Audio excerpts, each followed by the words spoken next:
আসসালামু আলাইকুম, সবাই কেমন আছেন? আশা করি ভালো আছেন। আজকে দেখাবো কিভাবে একটা টেলিগ্রাম অ্যাকাউন্ট সাজাতে হয়। ওকে, তো আমরা যদি আমাদের টেলিগ্রাম অ্যাকাউন্টটা প্রথম থেকে শুরু থেকে সুন্দরভাবে সাজাতে চাই, তাহলে এই ভিডিওটা অবশ্যই দেখতে হবে। তো প্রথমে আমরা থ্রি ডটে ক্লিক করব, তারপর সেটিংয়ে চলে যাব। তারপর উপরে যে থ্রি ডট আছে এখানে ক্লিক করব। থ্রি ডটে ক্লিক করার পরে এডিট আছে, যেটা এডিট অপশনে আমরা ঢুকবো। এডিট অপশনে ঢোকার পর আমরা একটা নাম দিয়ে দিলাম। আমাদের একটা বায়ো, আমাদের কিবোর্ডে একটু প্রবলেম করতেছে, তো সরি, আমার কিবোর্ডে প্রবলেম করতেছে। তো আমরা একটা বায়ো এখানে দিয়ে দিচ্ছি। ওকে, তো আমরা একটা বায়ো দিয়ে দিলাম। ওকে, এইটাই থাক, সমস্যা নেই। কি বলেন? তো আমরা আপনাদের যে যে যা ইচ্ছা, মানে বাংলা ইংরেজি সব কিছু দিয়ে দিবেন। আমার হাতে অনেক গাম লেগে আছে, তো তাই প্রবলেম করতেছে। তারপর আপনাদের বার্থডে যেইটা আছে এটা চাইলে দিতে পারেন। তো আমি মানে অনুমানিক যে কোনো কিছু একটা দিয়ে দিচ্ছি। তো এইরকম একটা আপনারা বার্থডে দিয়ে দিবেন। তারপর ওই যে নিক নাম আছে, আপনারা দেখতে পারতেছেন নাম্বারের নিচে নিক নাম, এটা আমরা পরে করব। এবার আমাদের চাইলে আমরা প্রোফাইল পিকে একটা পিক দিতে পারি, তো আমরা একটা পিক দিতে পারি ওই থ্রি ডটে ক্লিক করে। তারপরে ওই যে নিক নাম যেইটা আছে, আমরা চাইলে একটা নিক নাম আমাদের ব্যবহার করতে পারি। তো আমরা নিক নামে ঢোকার পর এখানে ধরেন আমরা কি নিক নাম দেব, আমাদের যে দাঁড়ান, আমরা একটা নিক নাম দিয়ে দিচ্ছি।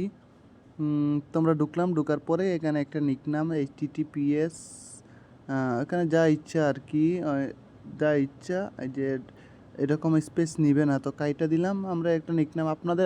আপনাদের নিজেদের নামটা দেওয়ার চেষ্টা করবেন, তো নিকনামটা দিয়ে দিলাম। ওকে, তারপরে এই দেখতে পাচ্ছেন চার্ট হোল্ডার নামে একটা অপশন আছে টুলসের নিচেরটা, ঠিক আছে। এখানে ক্লিক করলাম, ক্লিক করার পরে ক্রিয়েট নিউ ফোল্ডার যেটা আছে, এই যে নিচে দেখতে পাচ্ছেন ক্রিয়েট নিউ ফোল্ডার, তো আমরা একটা ফোল্ডার ক্রিয়েট করব। তো আমরা আমাদের এখানে ঢোকার পরে অ্যাড চার্ট এখানে আর ক্লিক করব। ক্লিক করার পরে আমরা একটা ফোল্ডার ক্রিয়েট করব, যেহেতু আমরা বটগুলোকে আলাদা নেব, সেক্ষেত্রে এই বটে ক্লিক করে টিক চিহ্ন করে দিলাম, তারপরে উপরে সেভ করে দিলাম। তো ওকে, তো সেভ করে দিলাম। তারপরে আমরা চাইলে এখানে আরেকটা ক্রিয়েট করতে পারি, তো একটা আমাদের নাম দিয়ে করব। তো এখানে কিছু একটা দিয়ে দিই, কি দেওয়া যায়, কি দেওয়া যায়, না এখানে দাঁড়ান, আমরা এখানে good boy, good night, good night দিয়ে দিচ্ছি। তারপরে আমাদের এইখানে চাইলে কিছু অন্য কিছু দিতে পারি। তো আমাদের এখানে কি কি গুড বয়তে কি কি আমরা যেগুলোতে প্রতিদিন কাজ করব, যে যেমন যেমন ধরেন আমরা এইখানে এইটাতে কাজ করব, যে মিমিএফআই কমিউনিটিটা দিয়ে দিচ্ছি আর গেমিটা দিয়ে দিচ্ছি। দেওয়ার পরে সেভ করে আপনারা আপনাদের যেইটা দরকার মানে ওইটা করবেন এইখানে, ঠিক আছে, যেইটাতে সবসময় ঢুকবেন। তো এতটুকু আমাদের হয়ে গেছে। তো আমরা চাইলে এখানে আরও কিছু ফোল্ডার অ্যাড করতে পারি। তারপর আমরা চেক করব আমাদের পার্সোনাল যেটা আছে সেটিং, মানে টু ফ্যাক্টর চাইলে আমরা অন করতে পারি। সেক্ষেত্রে কেউ আমাদের নম্বর পাইলেও আমাদেরকে ইনবক্সে অ্যাড করতে পারবে না। তো এটা আমরা করতে পারি। তারপরে এখানে দেখতে পাচ্ছেন আরও কিছু অপশন আছে যেগুলো আপনারা ইজিলি বুঝতে পারবেন। আমাদের ফোনে কটা ডিভাইসে আমাদের টেলিগ্রাম লগ ইন আছে, তো এখানে ডিভাইসে ক্লিক করলে আমরা দেখতে পাচ্ছি আমাদের 3টা ডিভাইসে লগ ইন করা আছে।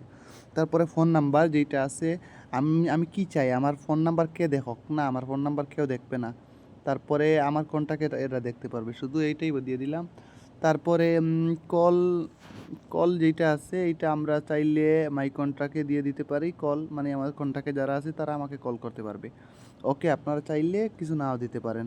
তারপরে কি বায়ুটাই ওইখানে কে কারা বায়ু দেখতে পারবে, সবাই দেখতে পারবে নাকি সবাই দেখতে পারবে না, এটাও আপনারা এখানে দিতে পারেন। তো এই ছিল আজকের ভিডিও। আপনারা ঠিক আমি একটু তাড়াতাড়ি ভিডিওটা টানে টেনে দিয়ে দিচ্ছি, আপনারা চাইলে একটু স্কিপ করে করে দেখতে পারেন, ভালোভাবে বুঝতে পারবেন। আশা করি বুঝতে পারছেন। সবাইকে ধন্যবাদ। আসসালামু আলাইকুম। সবাই